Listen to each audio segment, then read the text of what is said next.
What's up, y'all? I'm doing like this little rough draft, so I probably don't need to say what's up, y'all, because I'm just doing a rough draft. I'm gonna try my best to wake up in the morning before I get my kids up for school. Like, I'm thinking like I want to get up about 4 o'clock and like go outside and start telling my truth.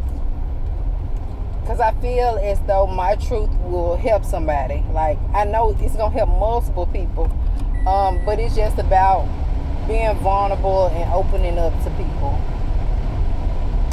But what I'm going to title my first YouTube video, I'm going to title it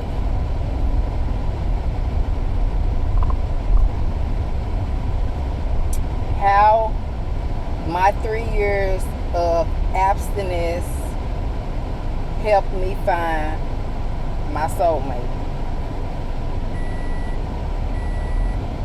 And so I'm gonna go through this journey with people, go through my journey. And the earliest memory that I can remember how I got on this journey is like crazy, because although I've been on this journey for almost 5 years, it didn't like, I heard this word I want to use, it didn't like boom until this, who I am now. Like, it didn't just like, it's a T word, telepole or something. It didn't do that. So maybe when I get ready to do the real message that I'm going to upload, then that word is going to come to mind. But this is like my rough draft. I don't know why I have to do rough drafts, but I have to do rough drafts. And so what I want to share with people is that yes, I started this journey 5 years ago. 2019 I lost, it was the end of 2018. I lost my grandmama, and I began to crave her. I began to miss her, and then that's when I came up with this magnificent plan that I'm going to have another baby, and I'm going to name her after my Granny L. Hence, that's where I got my Bell from. So, and I was determined that my baby was going to get her by any means necessary. It didn't matter what was going on in my life or nothing. She was going to get here, because I didn't want anybody else to ever feel the hurt and pain that I had felt. Like, that's what I was thinking to myself. I'm telling y'all how my mindset was then. And I had my oldest daughter, and I was like, if something happened to me, she only got herself to lean on. Like, nobody understands her. And so I'm like, I'm just gonna go ahead and have me a baby. And I was really, really, later on, as my journey goes on, I realized that I was craving my grandmama. And then as my journey continued to develop, I began to realize that I was craving that connection with God. And then as time went on, I began to figure out that I was craving my connection with my higher self. So it was levels to my, I heard anguish. It was letters to my anguish. What? It was levels to my anguish. And so my grandma passed. During this time, I had broke up with the person that I was dating. And then when my grandma passed, I pretty much basically like begged him to be with me again, just so that I could have some comfort.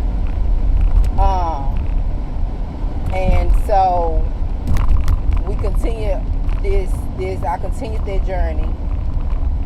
And then when I continued the journey, I ended up having my daughter in 2020. November 2020, I had my daughter.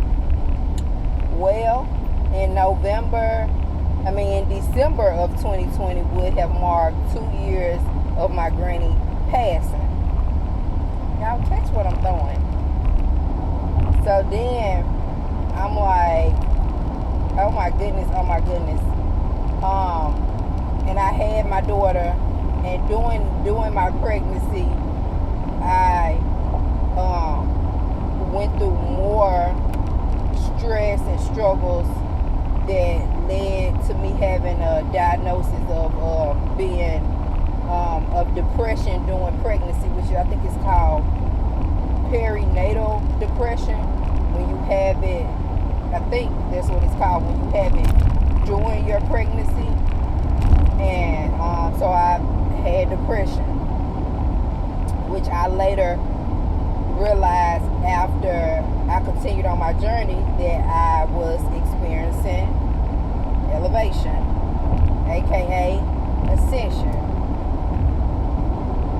And then I had my daughter, and then the depression continued. It intensified. I began to really crave the connection with God. My intentions is not to be a trigger, but to be a help to other people as I continue to tell y'all this story. So I had my daughter. I love my baby. I love my oldest baby. I love being a mama. But I began to just feel like I wasn't getting life right. Like, why can't I get this thing called life right? Why can't I get it right? I just feel like I couldn't get it right. And I just feel like, God, let me just live with you. Can I live with you, God? And so I began to want to live with God, and I, took the steps to go and live with Him. Those steps did not pan out. And so, with that being said, I continued on my journey of trying to understand, oh God, why I couldn't live with you? Why could you let me live with you? I don't understand. Help me understand why I can't live with you, Lord. And then I expected my grandma to chime in and say, yeah, let my grandbaby come on live with us. And so I had that experience, and I continued on to my journey. I had literally just got hired at my new job when my daughter was like, you know what, when I came off maternity leave, I had done 2 weeks, and then I was hired at my new job. And so I was hired at my new job. And when my baby was around 3 months is when I tried to, get an address with God. And so, since that didn't pan out, I continued working. I started going to counseling.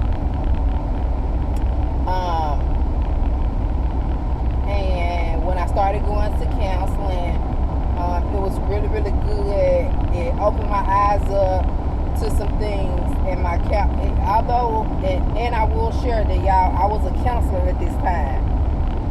So the running joke is that every good counselor need a counselor, and I was considered a good counselor now. And so I started going to counseling, and once I started going to counseling, I realized that I didn't have good boundaries with people. Like, it was no good boundaries with people, and that was my first step to what I call my trying to awaken. Most people would call it a spiritual awakening. I feel like in that moment that my counselor started to show me that I had inappropriate boundaries with people, with friends, with family. I didn't have good boundaries with them, and I didn't hold other people accountable to have good boundaries with me, which in turn made me not have good boundaries with them. And so as I continue on for the next year, I went to counseling. And during this time as well, after I gave birth to my daughter, I was not in a relationship anymore. I wasn't in a relationship really, like half of my pregnancy. I wasn't really in a relationship. At least it didn't feel like I was. And then as time progressed, I needed to say that part so that y'all can understand where my mindset was as I was trying to establish boundaries with people in my life. And I was trying to establish boundaries with people that I had been in relationships with, intimate relationships with, family members. Like, I was just on this journey of boundaries. Like, boundaries was like flashing at me. And I believe that if I were to look back and really say what was that pivotal moment for me when I realized, hey girl, what is you doing? Like, no. This is not the journey. Let's start a new journey. And that was in that moment I started going to counseling, and I started identifying these things that I wanted to set a different tone in my life. And so I continued, being a great mom. And I was going to counseling like twice a week. I ended up moving into my own place. Like I said, went through a breakup, had to move back in with family. Then I ended up moving into my own apartment. In the midst of all of this, you guys, it was during COVID. So me and my 3-month-old had COVID. My 12-year-old at the time had COVID. We all had COVID. I was staying with my parents. My parents had COVID. We all had COVID. And so I couldn't move into my apartment until I was done with till we finished having COVID. And plus, my apartment wasn't ready yet. So, and I feel like all those things was like pivotal times, because I was still going through. So I still needed, like, my mama during that time. And so with us having COVID, me going through postpartum, and still trying to be a mama, still trying to be a counselor to other people, knowing how to cut it on and cut it off, and cut on being a mama, cut on being a counselor, cut on being a daughter, cut it all on, cut it all off, and then also cut on being there for myself. And that's when I realized, I needed to go to counseling. So I started counseling. And when I moved into my own place, I really started to go to counseling more. I was able to go to counseling more. And I'm recording this because I'm on my way home from work, and I just was like, I've been trying to figure out how do I start my, I keep hearing podcasts. Maybe this is going to be a podcast, but I keep trying to figure out how I'm going to start my YouTube. And this topic came to mind, and I'm like, you know what? There is a lot of people because when I tell people that I've been abstinent for 3 years, they like, what? And especially the people that knew me from back in the day when I was on the party scene. I was that girl. I was hanging out. I was turning up. All of that. And then I might do another video where I tell people how I do not drink. I do not smoke anymore. I don't do anything. I don't do any of that. Oh, Lord, what is all of that going on? It's like a big old Hispanic. They all got Mexico flags and all that. I don't know. It's in a parking lot. I wonder what that is. But anyway, random, just random. So anyway, back to my story. So now I'm living in my apartment by myself. myself, with my 2 girls. And y'all, I was so determined because I was going on this journey where I wanted to set boundaries with people. And I definitely wanted to set boundaries with my parents because they were a big part of me needing to set boundaries. That was one thing that my counselor really suggested. You know, I made a list of the top people that I needed to set boundaries with, and my parents were one of those people. So during that time, I want to stop and give me some sweet tea from McDonald's. So during that time, I was like, okay, I'm gonna move in, and at this time I had just got a new job. Oh, let me back up. I had accepted this position at this job. Delulu. I was Delulu, thinking that the person that I was supposedly with was going to help me, but it was all the signs was there that I wasn't going to have no help, but I was still delusional at this time, which we can be, especially going through postpartum. So I accepted a job paying me lower than what I accepted at the old job. So, because I'm thinking now my baby here, things going to be maybe a little bit different. Maybe, you know, things will be just different with us. However, they wasn't. But I remember having a conversation like, I'm going to accept this job, but you got to be there to help me because, I'm going to need your help if I accept this job. But it's like more flexibility with my schedule and stuff like that. So that's why I wanted, and it appeared to be less stressful too. Since I was already having postpartum, I thought me accepting that position would be great. So then we fast forward to me, trying to get an address with God, then moving with my parents, then having COVID, then now I'm in my own apartment.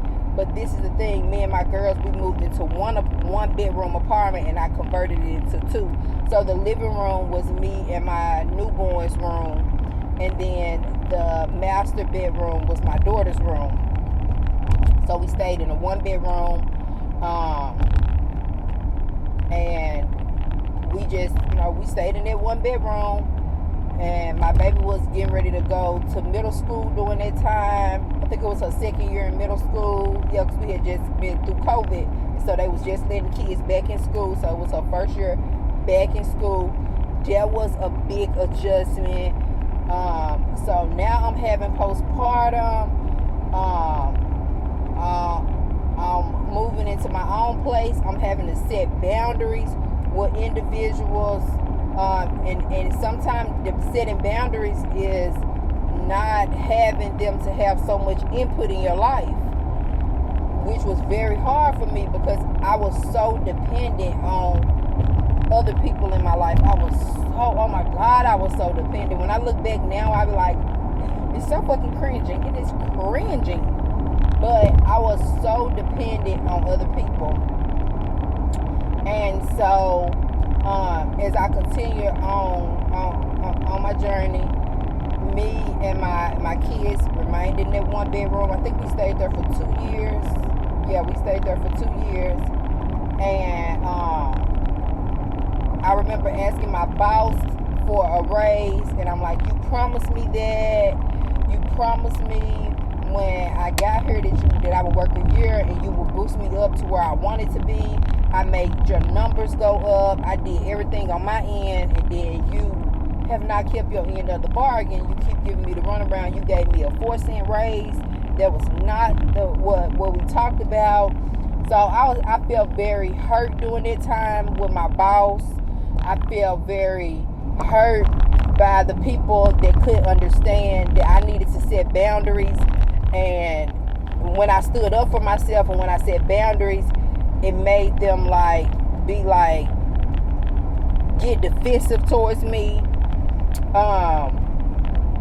And so it just really all was weighing on me. At the same time, I'm still going to my counseling twice a week.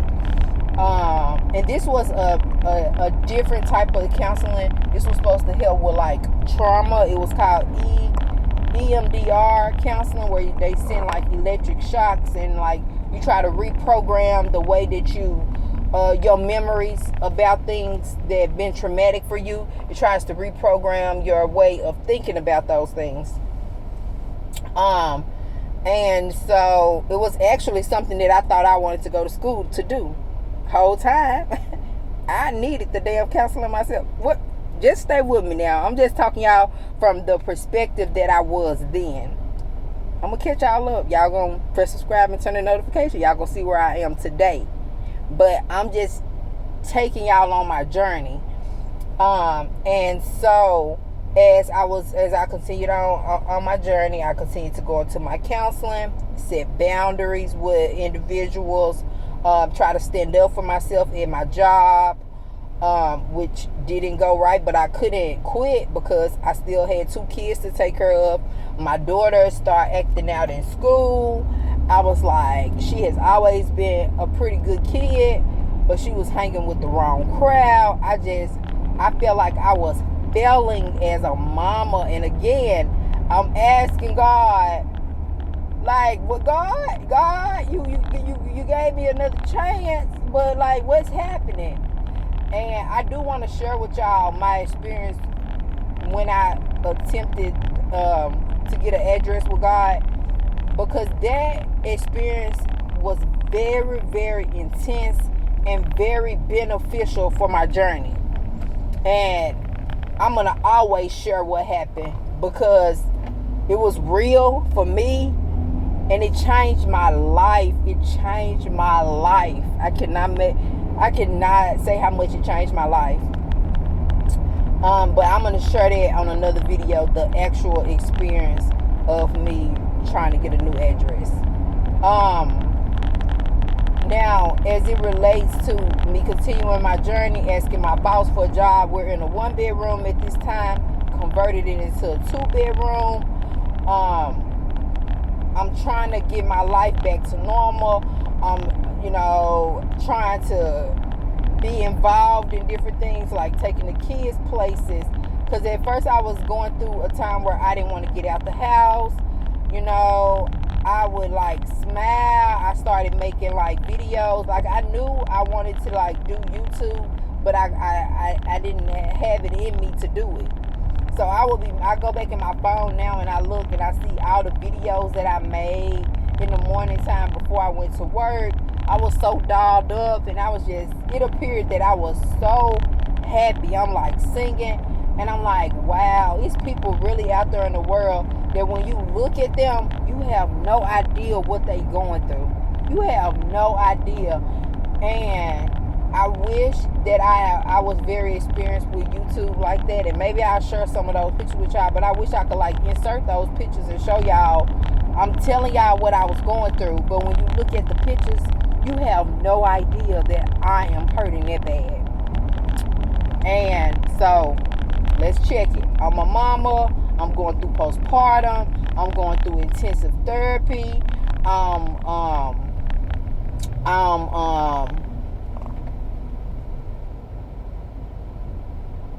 struggling with co-parenting. It's just like everything was all on me. Everything was all on me. Because I had to set boundaries. And if y'all know that when you set boundaries, people don't like that because they've been dealing with you. And this is family, friends, everybody. People been dealing with you a certain way for a certain amount of time. So when you change that shit up, they don't like it. They don't like it. So they're going to go against the grain. And at that time, I was feeling so sad. So when they go against the grain, it made me feel rejected. It didn't empower me and make me feel like my counselor saying this is a great idea for me to do this. I started feeling rejected. I didn't feel empowered. So, y'all, we're going to go to McDonald's. I'm going to get me a sweet tea because I kind of want to finish this. I might just post this. Even though I feel like this was like a little rough draft, But I feel like this is like my authentic me. And I feel like that's what people want to see. They want to see more people being vulnerable and authentic so they don't feel alone. Because my whole point of this is letting people know that once you see where I came from and to where I am now, it gives you faith. It gives you hope that one day things will turn around for you. It's turning around for me. It's turning around for me. Yeah.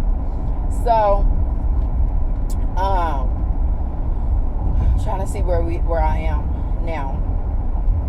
So then, okay, so I'm asking my boss that. I'm struggling with co-parenting. I'm setting boundaries with people. Financially struggling because, see, that boss didn't give me that raise that I was thinking about.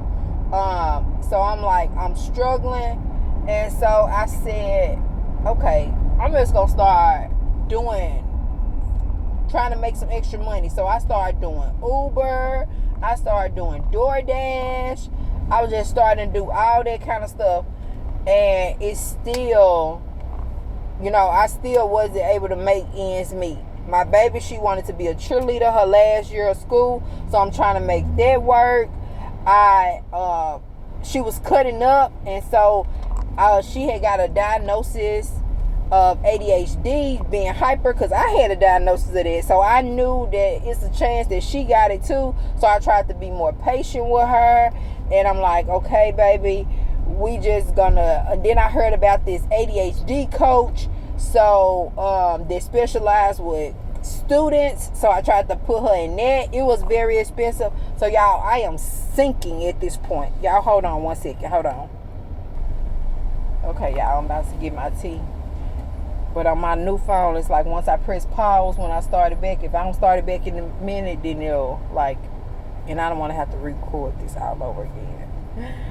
So, today, I guess they finna hand me my tea. Thank you.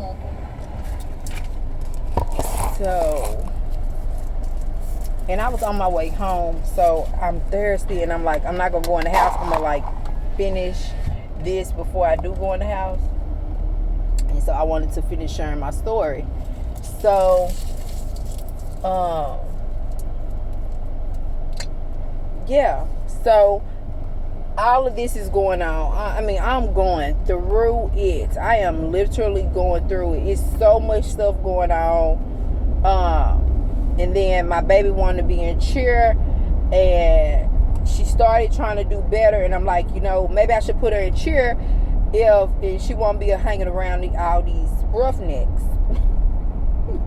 That's how I look. I feel like I was channeling my grandma. Get my baby from them roughnecks. And so, so I thought, let me try to put her in cheer. And so I started doing Uber to try to pay for that.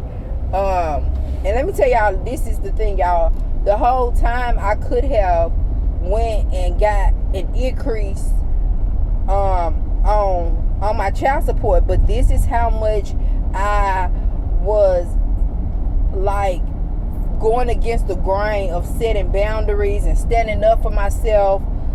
This is how much I was going against the grain. I was like, oh no, I want him to be mad at me, But I hadn't asked for an increase since he had been on child support since the age of 3.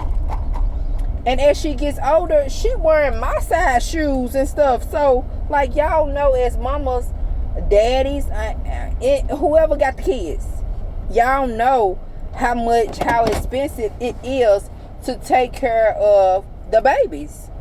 So, again, I didn't do that. I didn't go and try to get an increase. I just was over there struggling. I did call and ask him to, like, help me, as I have done with both of them. I have asked, that's what I'm saying, y'all. I was going through a whole lot. I was begging both of them to help me. One, asking for an increase to help me to spend some time with your child, and then increase some payments so that I can get her in some extra stuff. Then over here, asking you to help me take care of the child. Like, so it was, y'all, when I say it was all coming at me so strong, I just felt like I was sinking. And yet I was my strongest doing all that shit. I was my strongest. This is what I'm telling y'all. When I look back on my journey, I'm like, you a bad bitch. You a bad bitch.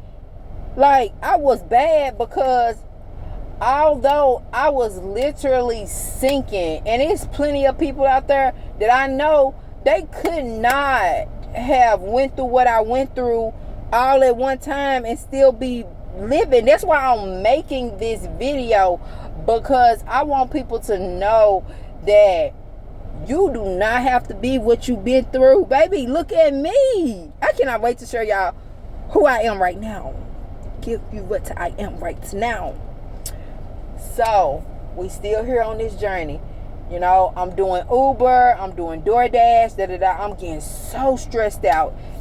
I'm constantly going through tires, running messed up tires because of potholes, and I'm driving all the time, which now I'm not spending time with my kids. My oldest just stepped in to basically be a second mama, because I'm always gone trying to work to make some extra money.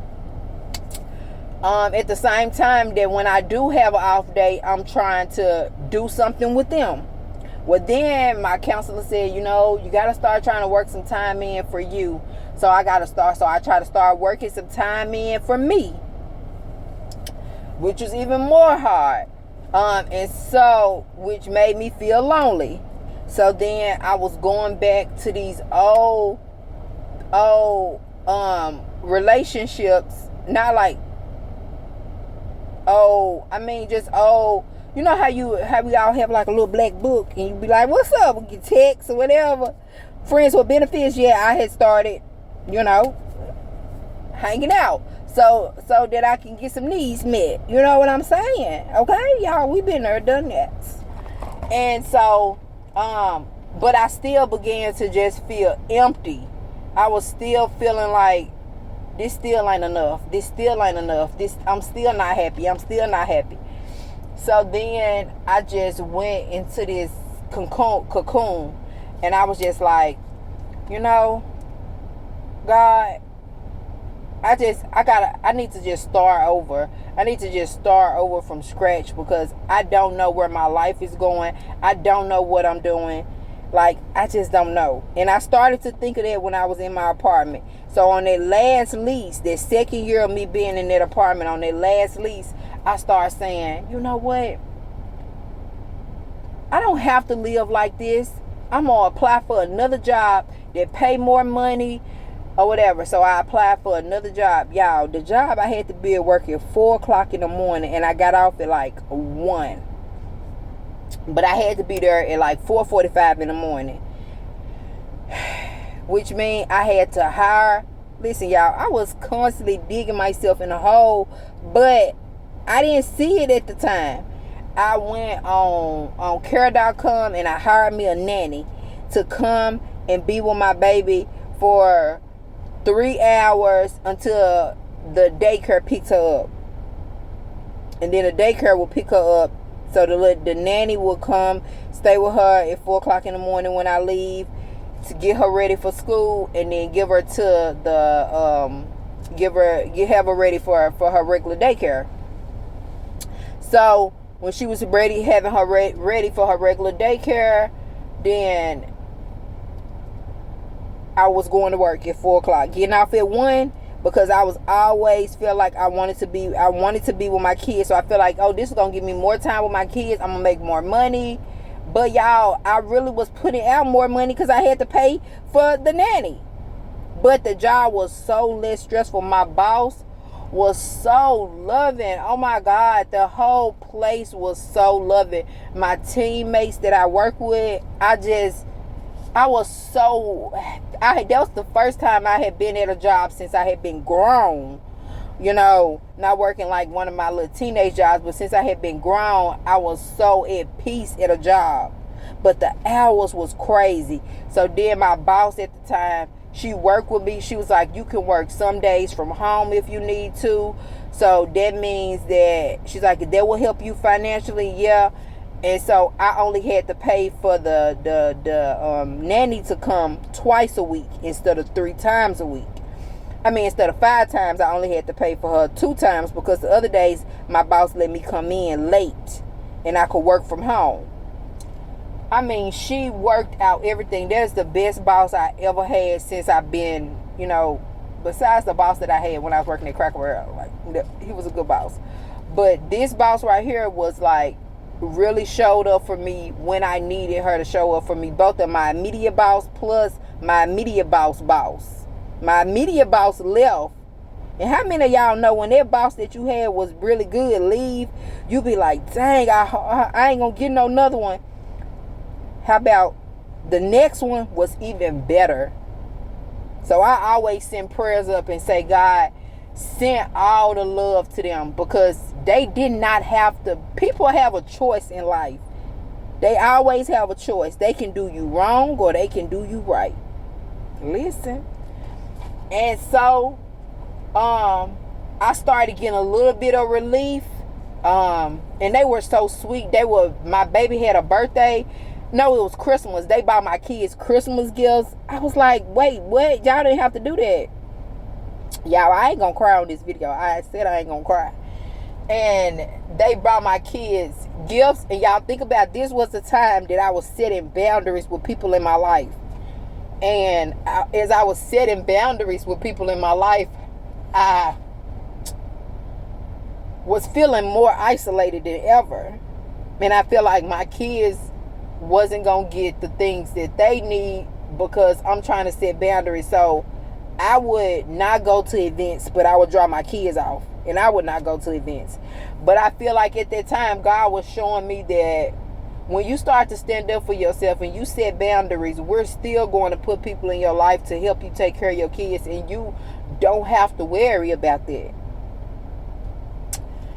So they were so sweet, so nice to me at that job. But it was a clinic that dealt with drug and alcohol. And I don't know.